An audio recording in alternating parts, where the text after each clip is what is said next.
ಬಿಟ್ಕೊಡ್ತಾ ನನ್ನ ಇಲಾಖೆ ನನ್ನವ್ರನ್ನ ಬಿಟ್ಕೊಡ್ತದ? ನಾನು ಕೋಟಿ ಕೋಟಿ ಚೆಲ್ತೀನಿ ಮಾಡಿದ್ದು ತಪ್ಪಿಗೆ. ಮತ್ತೆ ಹೇಗೆ ಸುಧೀರ್ ಸರ್ ಇವಾಗ ನ್ಯಾಯ ಕೊಡ್ಲಿಕ್ಕೆ ಸಾಧ್ಯ? ಖಂಡಿತ ಕೊಡಲ್ಲ. ಅವ್ರದ್ದೇ ಸರಿ ಅಂತಾರೆ.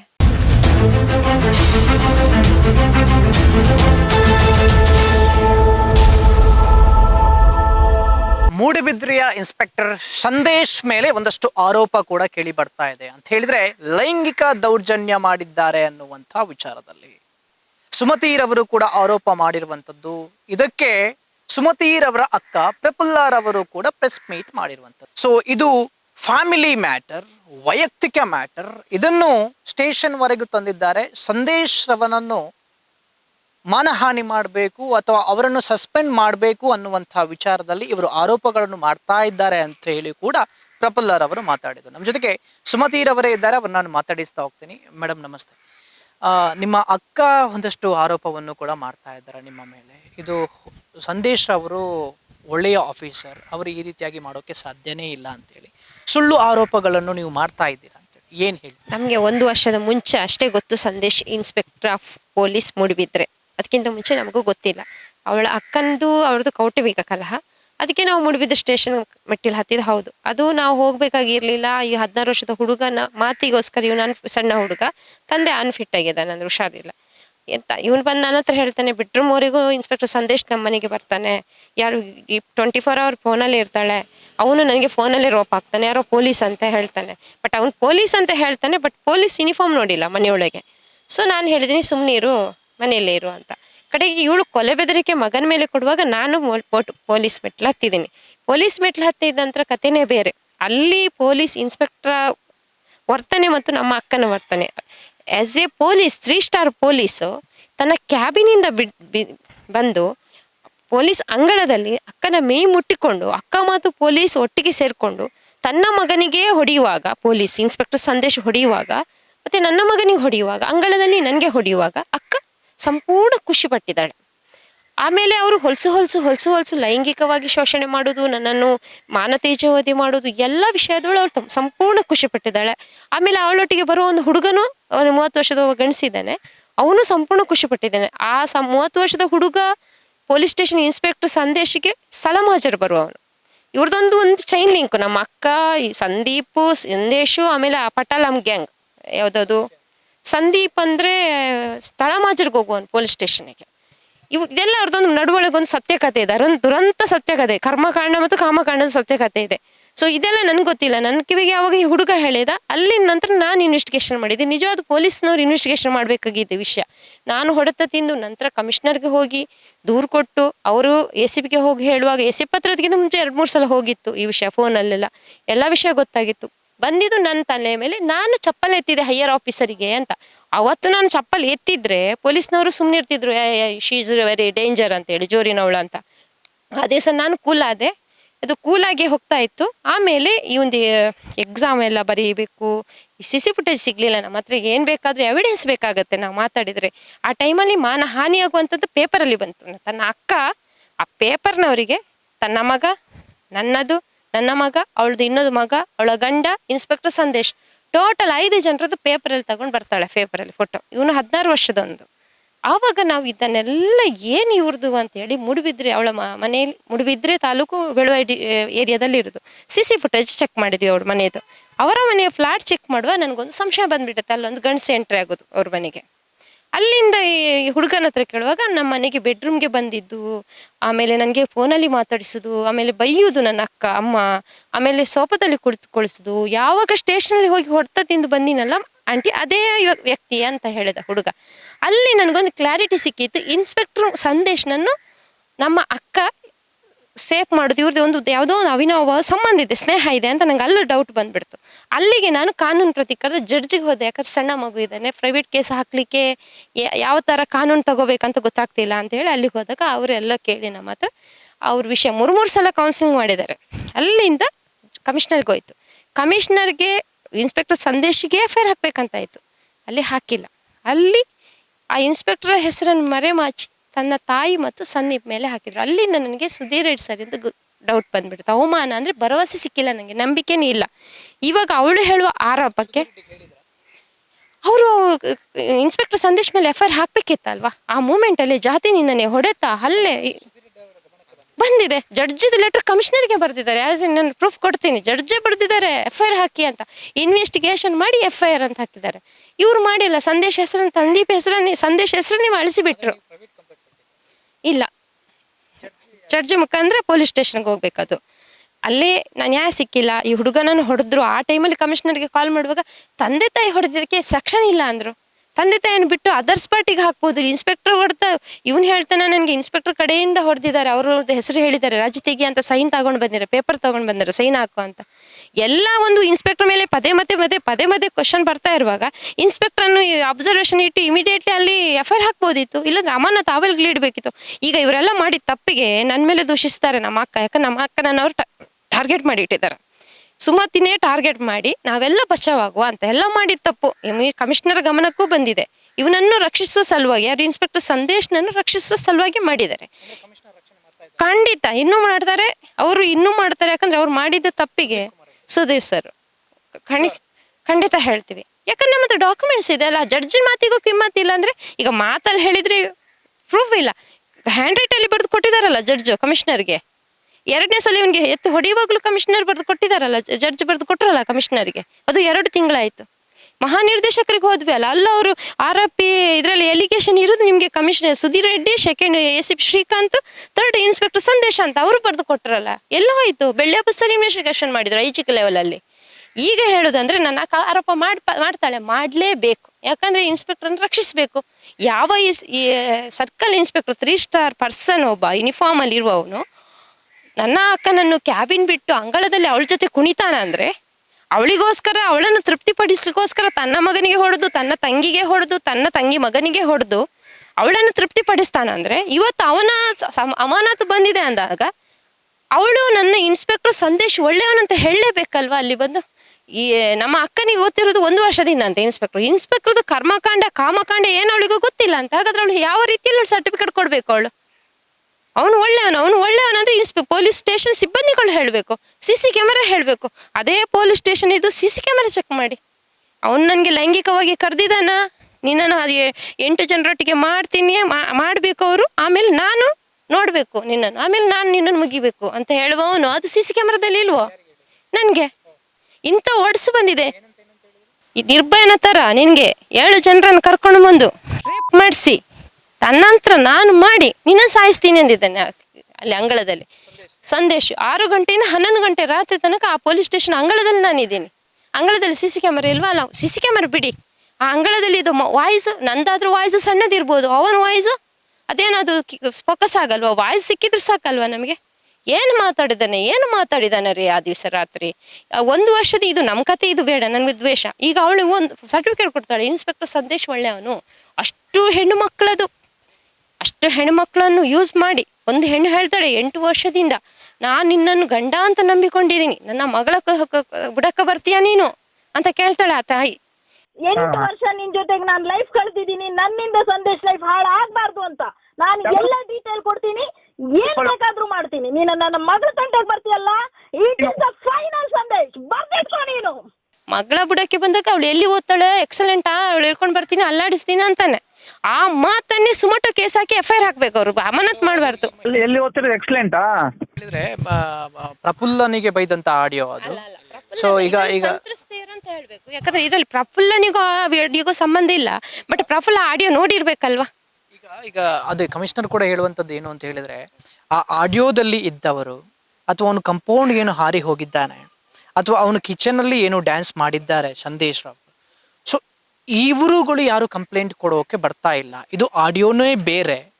ಇವರು ಪ್ರಫುಲ್ಲ ಆಗಿರ್ಬೋದು ಅಥವಾ ಸುಮತಿ ಆಗಿರ್ಬೋದು, ಇವರ ನಡುವೆ ನಡೆದಂತ ಆಡಿಯೋ ಅಲ್ಲ, ಅದು ಮಾತುಕತೆ ಅಲ್ಲ. ಸೊ ಆಗಿರ್ಬೇಕಾದ್ರೆ ಅವರು ಬರದೇ ಇದ್ದಂತ ಕಾರಣಕ್ಕಾಗಿ ಕಂಪ್ಲೇಂಟ್ ದಾಖಲು ಮಾಡೋಕೆ ಆಗೋದಿಲ್ಲ. ನಿಮ್ಮ ಎಲಿಗೇಷನೇ ಬೇರೆ ಅಂತೇಳಿ ಹೇಳ್ತಾ ಇದ್ದಾರೆ. ನಾನು ಕಮಿಷನರ್ಗೆ ನಿಮ್ಮ ಮುಖಾಂತರ ನಾನು ಕಮಿಷನರ್ಗೆ ಒಂದು ವಾರ್ತೆ ಹೇಳ್ತೀನಿ. ಒಂದು ಪಕ್ಷ ಒಂದು ಏನಾದರೂ ಫೇಸ್ಬುಕ್ಕು, ಇನ್ಸ್ಟಾಗ್ರಾಮು, ಪಬ್ಲಿಕ್ಕು ಎಲ್ಲ ಒಂದು ಕಡೆ ಜಗಳ ಮಾಡ್ಕೊಳ್ತಾರೆ. ಅದು ಫೇಸ್ಬುಕ್ಕಲ್ಲಿ ಬಂತು, ಇನ್ಸ್ಟಾಗ್ರಾಮಲ್ಲಿ ಬಂತು, ಸಣ್ಣ ವರ್ಡ್ಸ್ ಅಷ್ಟೇ. ಇಮಿಡಿಯೇಟ್ಲಿ ಹೋಗಿ ಇದ್ದ ಸೆಕ್ಷನ್ ಎಲ್ಲ ಹಾಕೊಂಡು ಬಂದು FIR ಮಾಡಿ ಒಳಗಾಕ್ತಾರೆ. ಸುಮೋಟೋ ಹೆಸರು. ಅದೇ ಇನ್ಸ್ಪೆಕ್ಟರ್ ಮೇಲೆ ಯಾವುದೇ ಮನೆಗೆ ಹೋಗ್ಲಿ ಅವನು ಇನ್ಸ್ಪೆಕ್ಟರ್ 3 ಸ್ಟಾರ್, ಅವ್ರಿಗೆ ಏನು ಸಮಾಜಕ್ಕೆ ಆನ್ಸರ್ ಕೊಡಬೇಕಾಗಿರುವರು? ಇದು ಯೂನಿಫಾರ್ಮ್. ಇನ್ನೊಂದು ಲೇಡಿ ತನ್ನ ಹೆಂಡತಿ ಅದ್ರಲ್ಲಿ ಕದ್ಕೊಂಡು ಸಾಮ್ಯತೆ ಬರ್ತದೆ ತನ್ನ ಹೆಂಡತಿ ಅಂತ. ಇನ್ನೊಂದು ಲೇಡಿ ಮನೆಗೆ ಹೋಗಿ, ಹೆಂಡತಿ ಅಲ್ಲ ಲೇಡಿ ಮನೆಗೆ ಹೋಗಿ, ಆ ಲೇಡಿ ಮನೆಯಲ್ಲಿ ಹೋಗಿ ಡ್ಯಾನ್ಸ್ ಮಾಡ್ಬೇಕಾದ್ರೆ ಅದೇ ಇದು ಹಿಡ್ಕೊಂಡು ಡ್ಯಾನ್ಸ್ ಮಾಡ್ಬೇಕಾದ್ರೆ ಆ ಯೂನಿಫಾರ್ಮ್ಗೊಂದು ವ್ಯಾಲ್ಯೂ ಇಲ್ವಾ? ಆ ಸುಧೀರ್ ರೆಡ್ಡಿ ಸರ್ಗೆ ಅವ್ರು IPS ಓದಿಲ್ವಾ? ಅದಕ್ಕೆ ವ್ಯಾಲ್ಯೂ ಇಲ್ವಾ? ಅವ್ರಿಗೆ ಏನೊಂದು ಯಾವ ಸೆಕ್ಷನ್ ಸಿಗಲ್ವಾ ಅವರಿಗೆ? ಅದೇ ನನ್ನ ಮಗನಿಗೆ ಹೊಡೆದಾಗ ಸೆಕ್ಷನ್ ಇಲ್ಲ ಅವರಿಗೆ, ಈಗಲೂ ಸೆಕ್ಷನ್ ಇಲ್ಲ. ಅದೇ ಮಹಾನಿರ್ದೇಶಕರಿಗೆ ಸೆಕ್ಷನ್ ಸಿಗ್ತದೆ, ಜಡ್ಜಿಗೆ ಸೆಕ್ಷನ್ ಸಿಗ್ತದೆ, ಇವರಿಗೆ ಸೆಕ್ಷನ್ ಸಿಗುದಿಲ್ಲ. ಯಾಕಂದ್ರೆ ಇವರನ್ನು ರಕ್ಷಿಸುವ ಹುನ್ನಾರ, ಇದು ಯಾವ ಹಿತ ಅಂತ ಗೊತ್ತಿಲ್ಲ, ಇದು ಇವರನ್ನು ರಕ್ಷಿಸುವ ಹುನ್ನಾರ. ಫಾಸ್ಟ್ ನಾನು ಹೇಳ್ತದೆ ಸುಧೀರ್ ರೆಡ್ಡಿಯನ್ನು ಚೆಕ್ ಮಾಡಿಸ್ಬೇಕು ಏನಂತ, ಅವರದ್ದು ಇನ್ವೆಸ್ಟಿಗೇಷನ್ ಆಗಬೇಕು. ಯಾಕಂದ್ರೆ ಮೇಲಿನ ಗೃಹ ಮಂತ್ರಿ ಕಡೆಯಿಂದ. ಯಾಕಂದ್ರೆ ಇವ್ರು ಇನ್ನೂ ಆಧಾರ ಇಲ್ಲ ಅಂತ ಹೇಳಿದ್ರು. ಯಾಕೆ ಅವರನ್ನು ರಕ್ಷಿಸ್ಬೇಕು? ಇವರು ರಕ್ಷಿಸುವ ಹುನ್ನಾರ ಏನು ವೀಕ್ನೆಸ್ ಇದೆ ಇವ್ರ ಹತ್ರ? ಆ ಒಂದು ಯಾವುದೊಂದು ಗೇಟು ಹಾರ್ತಾರೆ ಅಲ್ವಾ? ಸರಿ, ಅವ್ರ ಮನೇಲಿ ಯಾರೋ ಸಮಸ್ಯೆ ಇದೆ, ಏನಿದು ಗೇಟ್ ಹಾರಿದ್ರು, ಬೀಗ ಹಾಕಿದ್ರು, ಗಾಡಿಗೆ ತುಳಿದ್ರು ದ್ವೇಷದಲ್ಲಿ. ಆ ಹೋಗುವ ಆ್ಯಕ್ಟಿಂಗ್ ಹೇಗಿರ್ತದೆ? ಈಗ ಹುಷಾರಿಲ್ಲ ಒಂದು ಹೆಣ್ಮಗಳಿಗೆ ಆದರೆ ಅಯ್ಯೋ ತುರಂತ್ಲಿ ಅದಕ್ಕೆ ಒಂದು ಹೋಗುವ ರಿಯಾಕ್ಟಿಂಗ್ ಬೇರುತ್ತೆ. ಇಲ್ಲ ಒಂದು ಜೆಂಟ್ಸು ಹೋಗಲ್ಲ, ಯಾರೋ ಏನಾದರೂ ಸಮಸ್ಯೆ ಇದ್ರೆ ಒಂದು ಇಬ್ಬರು ಹೋಗ್ತಾರೆ ಅಲ್ವಾ? ಇನ್ನೊಬ್ರು ಅದು ರಾತ್ರಿನ ಹೋಗುದು, ಯಾರಾದ್ರೂ ಹೋಗಲ್ವಾ? ಇದು ಕಳ್ಳನಾಗಿ ಮುಕ್ಲಿಕ್ಕೆ ಹೋಗೋದಲ್ವಾ? ಮನೆ ಹೆಣ್ಣಿಗೆ ಜೋರ್ ಮಾಡಿ ಅಧಿಕಾರ ದರ್ಪ ತೊಗೊಳ್ಳಿಕ್ಕೆ ಹೋಗೋದು. ಆ ಹೆಣ್ಣು ಸಂತ್ರಸ್ತೆ ಆಗಿರ್ಬೇಕು. ಯಾಕಂದ್ರೆ ಈಗ ಅವಳು ಎದುರು ಬರಲ್ಲ, ಇನ್ನೊಂದ್ಸಲ ಅವಳು ಮಾಧ್ಯಮದ ಮುಖಾಂತರ ಬರ್ತಾಳೆ ಅವಳು. ಯಾಕಂದ್ರೆ ಈಗ ಅವಳನ್ನ ಅಷ್ಟು ಇಟ್ಟಿರ್ಬೇಕು ಇವರು. ನನ್ಗೆ ಆ ವಿಡಿಯೋ ಸಿಕ್ಕಿಲ್ಲ, ನಾನು ಪಬ್ಲಿಕ್ ಇಂದ ನನಗೆ ಬಂದಿದ್ದು ಆ ವಿಡಿಯೋ ಕೂಡ. ಇನ್ನು ಯೂನಿಫಾರ್ಮ್ ಈಗ ಫಾಸ್ಟ್ ಆಕ್ಷನ್ ತಗೊಳ್ಬೇಕು. ಯಾಕಂದ್ರೆ ಅದು ಯೂನಿಫಾರ್ಮ್, ಅದು ಯೂನಿಫಾರ್ಮ್ ಅಲ್ಲಿ ಆತರ ಇವ್ರದ್ದು ಎಂಜಾಯ್ ಮಾಡುದಲ್ಲ. ಅವ್ರು ಬೇಕಾದ್ರೆ ಯಾವ್ದೋ ರಜೆ ಹಾಕಿ ಎಂಜಾಯ್ ಮಾಡ್ಲಿಕ್ಕೆ ರೆಸಾರ್ಟ್ಗೆ ಹೋಗ್ತಾರಲ್ಲ, ಎಲ್ಲೋ ಏನೋ ಅಂತ ಸಂಪಾಯಂತ ಇದು ಮತ್ತೆ IB ಅಲ್ಲಿಗೆ ಹೋಗ್ಲಿ. ಇನ್ನೊಂದು ಹೆಣ್ಣು ಮಗಳು ಯಾರು ಮಹಾತಾಯಿ ಫೋನ್ ಮಾಡುವಾಗ ತನ್ನ ಮಗಳ ಬುಡಕ್ಕೆ ಬರ್ತೀಯನೋ ಅಂತ ಹೇಳಿ ಬೈತಾಳ ಅವಳು. ಆ ತಾಯಿ ಬರಲ್ಲ ಅಲ್ವಾ? ತಾಯಿ ಬರಲ್ಲ, ಹೆದರ್ತಾರೆ, ಅಷ್ಟು ಹೆದರಿಸ್ತಾನೆ, ಫೋನ್ ಮಾಡಿ ಮುಖಾಂತರ ಹೆದರಿಸ್ತಾನೆ. ಇನ್ನೇನಾದ್ರು ಯೂನಿಫಾರ್ಮ್ ಹೇಳ್ತಾನೆ, ನನ್ನ ಇಲಾಖೆ ನನ್ನವ್ರನ್ನ ಬಿಟ್ಕೊಡ್ತದ, ನಾನು ಕೋಟಿ ಚೆಲ್ತೀನಿ, ನನಗೆ ಇದು ಪುರಾವೆ ಅವ್ರ ಕಡೆಯಿಂದ ಸಿಕ್ಕಿದೆ, ಯಾವ ಮಹಾತಾಯಿ ಅಲ್ಲಿ ಬರ್ತಾರ ಅವ್ರ ಕಡೆಯಿಂದ ಸಿಕ್ಕಿದೆ, ನನ್ನ ಇಲಾಖೆ ನನ್ನನ್ನು ಕೊಡ್ತಾರ. ಸುಮತಿ ನಾಯಕ್ ನೋಡಿ, ಇವತ್ತು ನಾವು ಎದುರು ಬೀಳುದು ದೊಡ್ಡದು, ನಾಳೆ ಅವನು ಯೂನಿಫಾರ್ಮ್ ಬಂದು ನಮ್ಮನ್ನು ತುಳಿತಾನೆ, ನಮ್ಮ ಮಕ್ಳಿಗೆ ಏನಾದ್ರು ಮಾಡ್ತಾನೆ, ಹೆದರಿಕೆ, ಭಯ. ಈ ಸೌತ್ ಕೆನಡದವ್ರಿಗೆ ತುಂಬಾ ಭಯ. ಸರಿ, ಸುಮೋಟ ಕೇಸ್ ಹಾಕಿ ಪಬ್ಲಿಕ್ಗೆ ಸುಮೋಟ ಕೇಸ್ ಹಾಕ್ಲಿ, ಪೊಲೀಸ್ನವರೇ ಹಾಕ್ಲಿ. ಆ ಹೆಣ್ಣು ಮಗಳಿಗೆ ಯಾಕೆ ಬೈತಿ? ಅವಳನ್ನು ಯೂಸ್ ಮಾಡಿದ್ವಿ, ಓಕೆ, ಅವಳು ಬರಲ್ಲ. ಹೆಣ್ಣು ಮಗಳು ಪಾಪಗೆ ಯೂಸ್ ಮಾಡುವ ಅಧಿಕಾರ ಇಲ್ಲ. ಅವಳು ಸಣ್ಣತಿದ್ಲು, ಈಗ 8 ವರ್ಷದ ಕತೆ ಇದು. ಈಗ ಅವಳು ಒಂದು 18 ವರ್ಷದ ಇರ್ಬೋದು ಹುಡುಗಿ ನನ್ನ ಲೆಕ್ಕದಲ್ಲಿ. ಇದು 15 ವರ್ಷದ್ದು 14 ವರ್ಷದ ಹುಡುಗಿ ಇನ್ನು ಕರೀತಾನ ಅಂದ್ರೆ 14-16 ಎಕ್ಸಲೆಂಟ್ ಅಂದ್ರೆ ಒಂದು 16 ವರ್ಷ ಇರ್ಬೋದು, 10th ಏನೋ ಇರುವಾಗ. ಎಲ್ಲ ಇದೇನಂದ್ರೆ ಕರ್ಮಕಾಂಡ ಮತ್ತು ಕಾಮಕಾಂಡ ಅಂತಲೇ ಹೇಳ್ಬೇಕು ಸರ್ ಇದ್ರಲ್ಲಿ. ಅಂತ ಹೇಳಿದ್ರೆ ಈಗ ಒಂದಷ್ಟು ಜನ ಮತ್ತೊಂದು ಆರೋಪ ಮಾಡೋದೇನು ಅಂತ ಹೇಳಿದ್ರೆ, ಕಮಿಷನರ್ ಸುಧೀರ್ ರೆಡ್ಡಿ ಅವರನ್ನು ವರ್ಗಾವಣೆ ಮಾಡೋಕೆ ಒಂದಷ್ಟು ದೊಡ್ಡ ವ್ಯಕ್ತಿಗಳು ಪ್ರಯತ್ನವನ್ನು ಪಡ್ತಾ ಇದ್ದಾರೆ ಅಂತ ಹೇಳಿದ್ರೆ ಈಗ ಮರಳು ದಂಧೆ ಆಗಿರ್ಬೋದು, ಮತ್ತೇನು ಅಕ್ರಮ ಚಟುವಟಿಕೆ ನಡೀತಾ ಇದೆ, ಅದನ್ನೆಲ್ಲ ತಡೆದ್ರು. ಮಂಗಳೂರು ಶಾಂತಿಯುತವಾಗಿದೆ. ಸೊ ಹೀಗಾಗಿ ಅವರನ್ನು ಇವರುಗಳ ಒಂದಷ್ಟು ಕೈವಾಡ ಇದೆ, ಅವರನ್ನು ಟ್ರಾನ್ಸ್ಫರ್ ಮಾಡಬೇಕು ಅನ್ನುವಂಥ ವಿಚಾರದಲ್ಲಿ. ಸೊ ಹೀಗಾಗಿ ನಿಮ್ಮ ಹಿಂದೆ ಅವರೇ ಇದ್ದಾರೆ ಅಂತ ಹೇಳಿದ್ರೆ ಅವರುಗಳು ಸಪೋರ್ಟ್ ಮಾಡ್ತಾ ಇದ್ದಾರೆ ಇವರಿಗೆ. ಸುಧೀರ್ ರೆಡ್ಡಿಯ ಮೇಲೆ ಎಲಿಗೇಷನ್ ಹಾಕಿದ್ರೆ ಅವರನ್ನು ಇಲ್ಲಿ ಟ್ರಾನ್ಸ್ಫರ್ ಮಾಡಿ ಕಳಿಸ್ಬೋದು, ಮತ್ತೆ ಇವರ ಅಕ್ರಮ ಚಟುವಟಿಕೆ ಮುಂದುವರಿಸಬಹುದು ಅನ್ನುವಂಥ ವಿಚಾರದಲ್ಲೂ ಕೂಡ ಆರೋಪ ಕೇಳಿ. ಒಳ್ಳೆ ಪ್ರಶ್ನೆ ಕೇಳಿದ್ರಿ, ಬಹಳ ಒಳ್ಳೆ ಪ್ರಶ್ನೆ ಕೇಳಿದ್ರೆ. ನಾನು ಯಾವಾಗಲೂ ಇದು ಈ ಆನ್ಸರ್ ಕೊಡ್ಬೇಕಂತಿದ್ದೆ, ನನಗೆ ನೆನಪಾಗ್ತಿರ್ಲಿಲ್ಲ. ಸುಧೀರ್ ರೆಡ್ಡಿ 1 ವರ್ಷಕ್ಕೆ ಬಂದಿದ್ದಾರೆ ಆಸ್ ಎ IPS. ನಮ್ಮ ಮಂಗಳೂರಲ್ಲ, ಕರ್ನಾಟಕ ರಾಜ್ಯನು ಎಲ್ಲೋ ಒಂದು ಕಮಿಷನರು 1 ವರ್ಷ ಇರ್ತಾರಲ್ಲ, 2 ವರ್ಷ ಇರ್ತಾರೆ. ದಂಧೆ ಮಾಡೋರು ಮಾಡ್ತಾರೆ. ಅದು BJP ಅಂತಲ್ಲ, ಗೌರ್ಮೆಂಟ್ ಕಾಂಗ್ರೆಸ್ ಅಂತಲ್ಲ, ದಂಧೆ ಮಾಡೋರು ಮಾಡ್ತಾರೆ. ಈಗ ಹಿಂದೂ ಮುಸ್ಲಿಂ ಗಲಾಟೆ ಆಗೋದು ನಮ್ಮ ಕರಾವಳಿಯಲ್ಲಿ ಸಹಜ. ಯಾಕಂದ್ರೆ ಇಲ್ಲಿಯ ಜನರಿಗೆ ಒಂದು ಬತ್ತಿ ಹೋಗಿದೆ, ನಾವು ಹಿಂದೂ ನಾವು ಮುಸ್ಲಿಂ ಅಂತ. ಅದು ಯಾರು? ಈ ಪೊಲೀಸ್ನವ್ರಿಗೆ ದೊಂಬಿ ಗಲಾಟೆ ಎಬ್ಬಿಸೋದು, ಅವ್ರಿಗೆ ಆಗದವರಿಗೆ. ಇನ್ನೊಂದು ಡ್ರಗ್ಸ್, ಏನು ನೀವು ಹೇಳಿದ್ರಲ್ಲ, ಡ್ರಗ್ಸ್ ಅನ್ನೋದು ನಮ್ಮ ಕರಾವಳಿಯಲ್ಲಿ ಇರಲೇ ಇಲ್ಲ. ಅದಕ್ಕೆ ಯಾವುದೋ ಕೇರಳದಿಂದ ಮತ್ತು ನಾರ್ತ್ಗಳಿಂದ ಬಂದಿದ್ದಿಲ್ಲ ಸ್ಟೂಡೆಂಟ್ಗಳಿಗೆ. ಅದೇನು ಈಗೀಗ ಸ್ವಲ್ಪ ಪಸರಿಸ್ತಿದೆ ಅಷ್ಟೇ. ಆ ಡ್ರಗ್ಸೇ ಸುಳ್ಳು ಪೊಲೀಸ್ನವರು ಎಷ್ಟೋ ಜನರಿಗೆ, ಹುಡುಗರಿಗೆ ಸುಳ್ಳು ಕೇಸ್ ಹಾಕಿ ಕೋಕೋ ಅಂತ ಹಾಕಿಟ್ಟೋದ್ರು ಇದೆ. ಅದನ್ನು ಕೂಲಂಕುಷ ತನಿಖೆ ಮಾಡಿದ್ರೆ ಎಲ್ಲ ಡ್ರಗ್ಸ್ ಇಲ್ಲ ಅದರಲ್ಲಿ.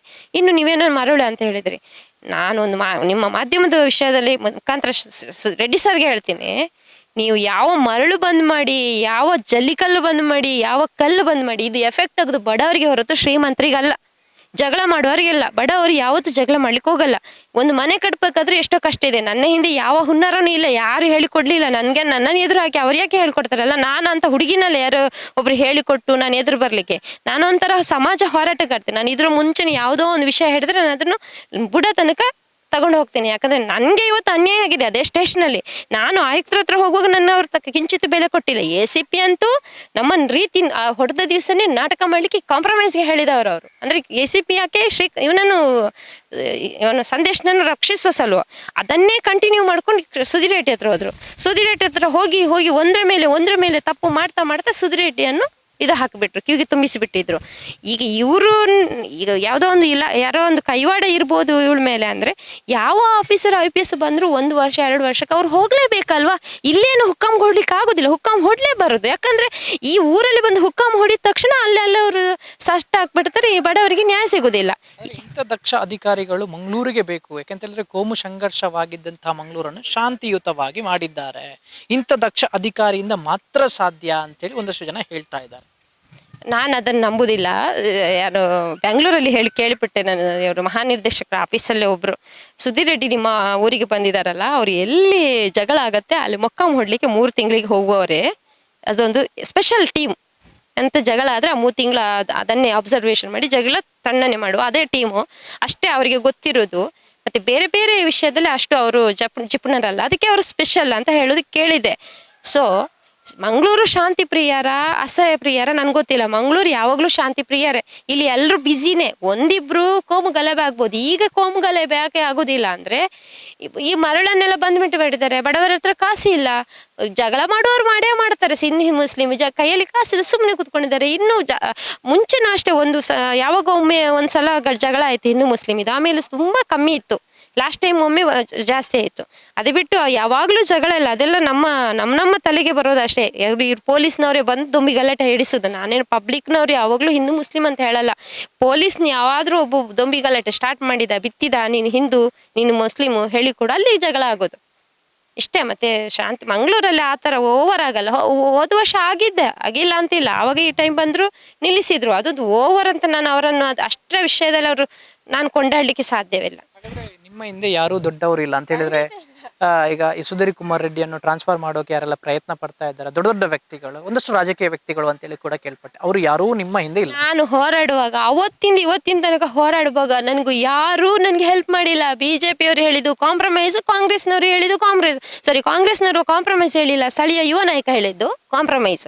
ಸ್ಥಳೀಯ ಯುವ ನಾಯಕನಿಗೆ ಗೊತ್ತಿದೆ ಈ ವಿಷಯ. ಯಾಕೆ ಇನ್ಸ್ಪೆಕ್ಟರ್ ಸಂದೇಶ್ ಒಬ್ಬ ಅರೆ ಹುಚ್ಚ ಅಂತ ಗೊತ್ತಿದೆ, ಕಮಿಷನರ್ಗೂ ಗೊತ್ತಿದೆ, ACPಗೂ ಗೊತ್ತಿದೆ. ಯಾಕೆ ಕಮಿಷನರ್ಗೆ ಅವನ ಹಣೆ ಬರ ಗೊತ್ತಿಲ್ವೇನು, ಇಷ್ಟೆಷ್ಟು ಕೇಸ್ ಹೋಗ್ತದೆ ಏನೆಲ್ಲ. ಇಲ್ಲಾಂದ್ರೆ CC ಕ್ಯಾಮೆರಾ ಚೆಕ್ ಮಾಡಿ ಗೊತ್ತಾಗುತ್ತೆ. ಅವಾಗ ಗೊತ್ತಾಗುತ್ತೆ ಸುಮತಿ ಹೇಳೋದು ಸರಿನಾ ಸುಳ್ಳ ಅಂತ ಹೇಳಿ. ಎಲ್ಲ ACP ಮತ್ತು ಇವ್ರದ್ದು ಒಳಗಿಂದ ಡ್ರಾಮಾ ಮಾಡ್ಕೊಂಡು ಇವ್ರದೇ ಒಂದು ಚೈನ್ ಲಿಂಕ್ ಆಗಿ ಬೆಳೆದಿದೆ. ಇನ್ನೊಂದು ಪಬ್ಲಿಕ್ ವಿಷಯದಲ್ಲಿ ಹೇಳ್ತೀನಿ, ಇವತ್ತಿಗೆ ನೀವು ಹೋಗಿ ಪ್ರತಿ ಅಂಗಡಿಗೂ ಹೋಗಿ ಕೇಳ್ಕೊಳ್ಳಿ, ಇನ್ಸ್ಪೆಕ್ಟರ್ ಸಂದೇಶ್ ಒಳ್ಳೆಯವನ, ACP ಶ್ರೀಕಾಂತ್ ಹೇಗೆ, ಅದು ಮುಲ್ಕಿ ಸರತ್ಕಲ್ಲು, ಇನ್ನೊಂದು ಯಾವುದೋ ಕಾವೂರು ಸ್ಟೇಷನ್ ಮೂಡುಬಿದ್ರೆ, ಇಷ್ಟು ಸ್ಟೇಷನ್ಗೆ ಅವ್ರು ಲಿಮಿಟ್ ಆಗಿರ್ತಾರೆ. ಯಾರಲ್ಲಾದ್ರೂ ಒಳ್ಳೆ ಅಭಿಪ್ರಾಯ ಇದ್ರೆ ಹೇಳಿ. ಇಲ್ಲ, ಆ ಬಂಡವಾಳವನ್ನು ನಮ್ಮ ಸುಧೀರ್ ಸರ್ ಹತ್ರ ತುಂಬಿಸಿಬಿಟ್ಟಿದ್ದಾರೆ. ಸುಧೀರ್ ಸರ್ ಏನ್ ಮಾಡಿದ್ದಾರೆ, ಇವ್ರು ಹೇಳಿದನ್ನು ಕಿವಿ ಕೊಟ್ಟು ಸತ್ಯ ಇವ್ರದೇ ಅಂತ ಹೇಳ್ಕೊಂಡಿದ್ದಾರೆ. ಅವರು ನಾನು ಹೇಳೋದಾದ್ರೆ ಕಮಿಷನರ್ ಲೆವೆಲಲ್ಲೇ ಯೂನಿಫಾರ್ಮ್ ಚೇಂಜ್ ಮಾಡಿಬಿಟ್ಟು ಗುಪ್ತಚರ ಇಲಾಖೆಯಾಗೆ ಮೂಡುಬಿದ್ರೆ ಸ್ಟೇಷನ್ ಬನ್ನಿ, ಪಬ್ಲಿಕ್ಕಿಗೆ ಬನ್ನಿ. ಇವತ್ತೇ ನೀವೇನು ಹೇಳಿದ್ರಲ್ಲ, ಇವತ್ತು ನಾನು ಚಾಲೆಂಜ್ ಹಾಕೋದು, ಕಮಿಷನರ್ ಥ್ರೋ ACP ಬಿಟ್ಬೇಡಿ, ಗುಟ್ಟಾಗಿ ಯೂನಿಫಾರ್ಮ್ ಕಳ್ಚಿ ಪಬ್ಲಿಕ್ ತರ ಗುಪ್ತಚರವಾಗಿ ಈ ಪಬ್ಲಿಕ್ ಮೂಡುಬಿದ್ರೆ ಮತ್ತು ಬಸ್ಪೆ ಮತ್ತು ಕಾರ್ಕಳಕ್ಕೆ ಬಂದು ಈ ಸಂದೇಶ ಒಳ್ಳೆಯವನ ಅರೆ ಹುಚ್ಚನ ಅಂತ ಕೇಳ್ಕೊಂಡು ಹೋಗ್ಲಿ. ಚೆಕ್ ಮಾಡ್ಲಿ, IB ಚೆಕ್ ಮಾಡಿ ಮೂಡುಬಿದ್ರೆ ಸ್ಟೇಷನ್ CC ಸತ್ಯ ಇರೋದು ಅಲ್ಲಿ. ಮತ್ತೆ ಇವ್ರದ್ದು ಟ್ರಾನ್ಸ್ಫರು, ಇವ್ರು IPS ಆಫೀಸರ್ ಎಲ್ಲಿ ಹೋದ್ರು ಇವ್ರು ಡ್ಯೂಟಿ ಮಾಡ್ಲೇಬೇಕು. ಒಂದೊಂದು ವರ್ಷ ಇರ್ತಾರೆ ಹೋಗ್ತಾರೆ. ನಮ್ಗೇನಾಗ್ಬೇಕು ಅವರಿಂದ? ನಮ್ಗೇನು ಪೊಲೀಸ್ ಇಲಾಖೆದು ಊಟ ಕೊಡಲ್ಲ. ನಮ್ಗೇನಾದ್ರು ಸಮಸ್ಯೆ ಆದ್ರೆ ನ್ಯಾಯ ಕೇಳಲಿಕ್ಕೆ ಅಷ್ಟೇ ಹೋಗುದು ನಾವು. ಅದು ನಾವು ನಮ್ಮ ಅಕ್ಕನ ವಿಷಯ ಬಿಟ್ಟರೆ ನಾನು ಇಲ್ಲಿ ತನಕ ಪೊಲೀಸ್ ಸ್ಟೇಷನ್ ಎತ್ತಿಲ್ಲ. ಇವಳೇನು ಹೇಳ್ತಾಳೆ ಅಲ್ಲಿ ಕೇಸು ಇಲ್ಲಿ ಕೇಸು. ಯಾರಿಗೋಸ್ಕರ ಹೆಲ್ಪ್ ಮಾಡ್ಲಿಕ್ಕೆ ಹೋಗಿರ್ಬೋದು, ನಾನಾಗಿ ಪೊಲೀಸ್ ಸ್ಟೇಷನ್ಗೆ ಇನ್ನೊಬ್ರಿಗೆ ಕಂಪ್ಲೇಂಟ್ ಕೊಡ್ಲಿಕ್ಕೆ ಹೋಗಲ್ಲ. ಈಗ ಇವರು 2ನೇ ಮದುವೆ ಆಗಿದ್ದು ನಿಮ್ಗೆ ಗೊತ್ತಿತ್ತ? ಪ್ರಫುಲ್ಲರ್ ಅವರು 2ನೇ ಮದುವೆ ಆಗಿರೋದು ಗೊತ್ತಿರೋದು. ಮತ್ತೆ ಮಕ್ಕಳು ಯಾವಾಗ ನಿಮ್ ಜೊತೆಗೆ ಬಂದ್ರು ಅಂತ ಹೇಳಿ? ಇವಳು ನನ್ಗೆ ಮದುವೆ ಆಗೋ ಮುಂಚೆ ಇವಳಿಗೆ ಬೇಗ ಮದುವೆ ಆಗಿದೆ. ಕಮ್ಮಿ ಅಂದ್ರೆ 22 ಇಯರ್ಗೆ ಮದುವೆ ಆಗಿದೆ ಇವಳಿಗೆ. ಇವಳು ಅಷ್ಟೇ ಜೋರು ಮನೇಲಿ ಹೇಳಿದ್ ಕೇಳಲ್ಲ. ಅವಳು ಮದುವೆ ಆಗಿ ಹೋದಳು, 1 ವರ್ಷನೇ ಗಂಡ ತಿರಿ ಹೋದ್ನು ಪ್ರೆಗ್ನೆಂಟ್ ಇರುವಾಗಲೇ. ಆವಾಗ ಹಿಡಿದ ಹುಚ್ಚಿ ಇನ್ನೂ ಬಿಟ್ಟಿಲ್ಲ ಅವಳಿಗೆ. ಎಲ್ಲ ಮಾನಸಿಕ ಅಸ್ವಸ್ಥೆ ಅಂತ ಹೇಳ್ಕೊಂಡು ಬಾಂಬೆ ಕರ್ಕೊಂಡು ಹೋದ್ರು ಅಣ್ಣನವರು. ಅಲ್ಲಿಂದ ಓಡಿದ್ಲು. ಆಮೇಲೆ ನನ್ನ ಮದುವೆ ಆಗೋ ಪುನಃ ಎತ್ಕೊಂಡು ಬಂದು ಅಲ್ಲಿ ಕುತ್ಕೊಳಿಸಿದ್ರು. ಹೇಗೋ ನನ್ನ ಮದುವೆ ಆಗಿ ಕಳಿಸಿದ ನಂತರ ವಾಪಸ್ ತನ್ನ ಮನೆಗೆ ಬಂದು ಕುತ್ಕೊಂಡ್ಲು. 2 ಮದ್ವೆನೇ ಆಗಿಲ್ಲ ಅವಳಿಗೆ. ನನ್ನ ಮದ್ವೆಗೆ ಬಂದೊಂದು ದೂರದ ಹುಡುಗನೊಟ್ಟಿಗೆ ಹೋಗಿದ್ದಾಳೆ. ನಾವು ಮರ್ಯಾದೆಗೋಸ್ಕರ ಅಲ್ಲೇ ನಾನು ಹೇಳಿದ್ನಲ್ಲ, ಒಂದು ಯಾವಾಗಲೂ ಒಮ್ಮೆ ಬೈಟ್ ಕೊಡುವಾಗ ಹೇಳಿದೆ, ಅವಳು ಮ್ಯಾಜಿಕ್ ಪ್ರಫುಲ್ಲ ಅಂತ. ಅವಳು ಮ್ಯಾಜಿಕ್ ಪ್ರಫುಲ್ಲ ಅಂದರೆ ಅವಳು ಲಾಸ್ಟ್ ಟೈಮ್ ಧರ್ಮಸ್ಥಳದಲ್ಲಿ ಅಜ್ಜಿ ಬಂದಿತ್ತು. ಧರ್ಮಸ್ಥಳ ಬಗ್ಗೆ ಅವ್ರು ಹೇಳ್ಕೊಟ್ರು ಇವ್ರು ಹೇಳ್ಕೊಟ್ರು ಅಂತ ಸುಳ್ಳನ್ನು ಸತ್ಯವನ್ನು ಪೋಷಿಸಿ ಎಲ್ಲ ಮಾತಾಡುವಳು. ಅದೇ ಅವಳ ಮಾತಿಗೆ ಸ್ಪಷ್ಟತೆ ಇಲ್ಲ. ಇವತ್ತಿಗೆ ಅವಳಿಗೆ ಆಧಾರ್ ಕಾರ್ಡೇ ಇಲ್ಲ. ಅವಳಿಗೆ ಹುಟ್ಟಿದ್ದು ಡೇಟ್ ಅವಳಿಗೆ ಗೊತ್ತಿದೆ, ಡೇಟ್ ಆಫ್ ಬರ್ತನೇ ಚೇಂಜ್ ಮಾಡಿ ಕೂತ್ಕೊಂಡಿದ್ದಾಳೆ ಅವಳು ಬದುಕಬೇಕು. ಅವಳು ಬದುಕುದಕ್ಕೆ ಯಾರ್ಯಾರನ್ನು ಸಿಕ್ಕಿ ಸಾಕ್ತಿದ್ದಾಳೆ. ಮಡಿವಾಳ ಹೇಳ್ತಾಳೆ ಅದು ಆಸ್ತಿ ಗಂಧದ ಮರ ನೆಟ್ಟಿದ್ದೇನೆ ಅಂತಾಳೆ. ಯಾರೋ ಪ್ರವೀಣ್ ಪಿಂಟೋಗೆ 3 ಲಕ್ಷ ಕೇಳಿದ್ದೀನಿ ಅಂತಾಳೆ. ಇನ್ನೊಂದು ಕೇಸಲ್ಲಿ ಹೇಳ್ತಾಳೆ ಅವಳ ಮೇಲೆ ಎಲ್ಲ ಕಡೆಯಲ್ಲಿ ಕಂಪ್ಲೇಂಟ್ ಇದೆ ಅಂತಾಳೆ. ಎಲ್ಲ ಪ್ರೂಫ್ ತಗೊಂಡು ಬರಲಿ. ಒಟ್ಟು 4 ಇದೆ. ಈಗ ಹಾಗಾದ್ರೆ ನಾನು ಹೇಳ್ಬೋದಲ್ಲ, ನಾನು ಇವಿದ್ದು ಪ್ರೂಫ್ ಹೇಳ್ಬೋದು. ಅವಳದ್ದು ಆಧಾರ್ ಕಾರ್ಡ್ ಏನು ಇದೆ, ನನ್ನ SLC ಮಾರ್ಕ್ಸ್ ಕಾರ್ಡ್ ಯೂಸ್ ಮಾಡಿದ್ದಿದೆ, ಅವಳು ಯೂಸ್ ಮಾಡಿದ್ದು. ಇನ್ನೇನದು ಹೇಳ್ತೀವಲ್ಲ ಮಡಿವಾಳ ಅದ್ರ ಇದೆ. ಇನ್ನೊಂದು ಆಸ್ತಿ ಬಗ್ಗೆ ಹೇಳ್ತಾಳೆ, ಅದು ಕುಟುಂಬದವರು ಅಂತಾಳೆ. ಹಾಗಾದ್ರೆ ಅವಳು ಕುಟುಂಬದವರನ್ನೇ ಕರ್ಕೊಂಡು ಬರಲಿಲ್ಲ. ನೋಡಿ ಇವಳು ಹೋಗ್ಲಿ ಇವಳು ಗಂಡನ ಮನೆಗೆ, ಈಗ ಇವಳು ಅಪ್ಪನ ಮನೆಗೆ ಹೋಗ್ಲಿ, ಕೇಳಿ ಇವನ ಅಪ್ಪನ ಮನೆ ಎಲ್ಲಿ ಅಂತ. ಇವನಿಗೆ ಗೊತ್ತಿಲ್ಲ, ಯಾರಿಗೂ ಗೊತ್ತಿಲ್ಲ ಅವಳು ಪರಿಸ್ಥಿತಿ. ನಮ್ಮ ಅಣ್ಣ ಇದ್ದಾನೆ, ಅವನಿಗೆ ಗೊತ್ತಿಲ್ಲ ಅವಳು ಎಲ್ಲಿಗೆ ಅವಳು ಗಂಡನ ಮನೆ ಅಂತ. ಅವನಿಗೆ ಇವಳಿಗೆ ಈಗ ಇರುವವನಿಗೆ ಒಂದು ಮದುವೆಗೆ ಒಂದು ಮಗ ಇದ್ದಾನೆ 30 ವರ್ಷದ್ದು. ನಾನು ಹೇಳಿದ್ದು ನಿಜ, ನೀನು ನೋಡು ನಿನ್ನ ಗಂಡಂದು ನೀನು ಸ್ವಂತ ಹೆಂಡತಿ ಅಲ್ಲ. ನಾಳೆ ಅವನೇನಾದ್ರು ಸತ್ತು ಹೋದ್ರೆ ನಿಂಗೆ ಏನಿಲ್ಲ, ಈಗಲೇ ಏನಾದ್ರು ಆ ಮನೆ ನಿನ್ನ ಹೆಸರಿಗೆ ಬರ್ದಿಡು ಅಂತ. ಅದನ್ನೇ ಬಂಡವಾಳ ಹಾಕೊಂಡು ನಾನೇ ಅವಳು ನನ್ನ ಹೆಸರಿಗೆ ವಿಲ್ ಮಾಡಿಸಿದ್ದೀನಿ ಅಂತ ಹೇಳ್ತಾಳೆ. ಎಷ್ಟು ಮೂರ್ಖಳು ಅವಳು ಹೇಳಿ. ಅವಳಿಗೆ ಆ ಮನೇಲಿ ಹಕ್ಕಿಲ್ಲ, ನನಗೆ ಹಕ್ಕು ಬರುತ್ತೆ. ನಾನೇನು ಅವಳು ಗಂಡನ ಪಾಲ್ದಾರಳ. ಆ ಫ್ಲಾಟ್ ಇರುವಂತದ್ದು ಈಗ 2ನೇ ಗಂಡಂದು ಫ್ಲಾಟ್. ಅದು 2ನೇ ಗಂಡ ಫಸ್ಟ್ ಗಂಡ ಅಂತ ಹೇಳಿಕ್ ಬರಲ್ಲ. ಫಸ್ಟ್ ಗಂಡನ ಮಗ ನನ್ನ ಜೊತೆ ಇದ್ದಾನೆ. ಈಗ ಇವಳು ಲೀವಿಂಗ್ ಟುಗೆದರ್ ಇರೋದು. ಅವಳು ಲಿವಿಂಗ್ ಟುಗೆದರ್ ಇರೋದು ನಿತ್ಯಾನಂದನಿಗೆ ಆಲ್ರೆಡಿ ಮದುವೆ ಆಗಿ ಕಾರ್ಕಳದಲ್ಲಿ ಇದ್ದಾರೆ. ನಿತ್ಯಾನಂದಂದು. ನೀವು ಯಾಕೆ ಕರ್ಕೊಂಡು ಬಂದ್ರಿ ಅಂತೇಳಿ ಆ ಮಕ್ಕಳನ್ನ? ನಾನು ಇವಳು ನೋಡುದಿಲ್ಲ, ಮನೆ ಬಿಟ್ಟು ಹೋದ್ಲಲ್ಲ ಫಸ್ಟ್ ಮಗುವನ್ನು ಬಿಟ್ಟು.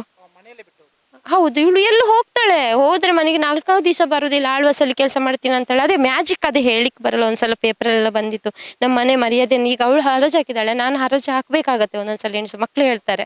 ಹಾಗಿರುವಾಗ ನನಗೆ ಮದುವೆ ಆಗಿ ಹೋದ ನಂತರ ನನ್ನ ಗಂಡ ಫಾರಿನಲ್ಲಿ ಇದ್ರು. ಅವಾಗ ಅಮ್ಮ ನನ್ನ ಜೊತೆ ಬಂದ್ಬಿಟ್ರು. ಅಮ್ಮನ ಜೊತೆ ಈ ಪಾಪು ಇದ್ದ, ಅವಳು ಫಸ್ಟ್ ಗಂಡ ಮಗ.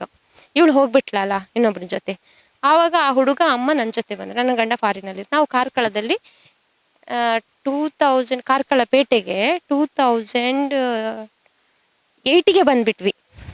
2008-9 ಕ್ರಶ್ ಕಿಂಗ್ ಶಾಲೆಗೆ ಹಾಕಿದ್ದು ನಾನು. 2009ಗೆ ಕಾರ್ಕಳ ಸಿಟಿಗೆ ಬಂದ್ವಿ ನಾವು. ಕಾರ್ಕಳಕ್ಕೆ ಕಾಂತಾವರದಲ್ಲಿ ಇರಲಿಲ್ಲ. ಇವಳಿಗೆ ಮಾತ್ರ ಅಡ್ರೆಸ್ ಇಲ್ಲ, ಅದೇ ಅಡ್ರೆಸ್ಸಲ್ಲಿ ಸುತ್ತಿದ್ಲು ಅವಳು.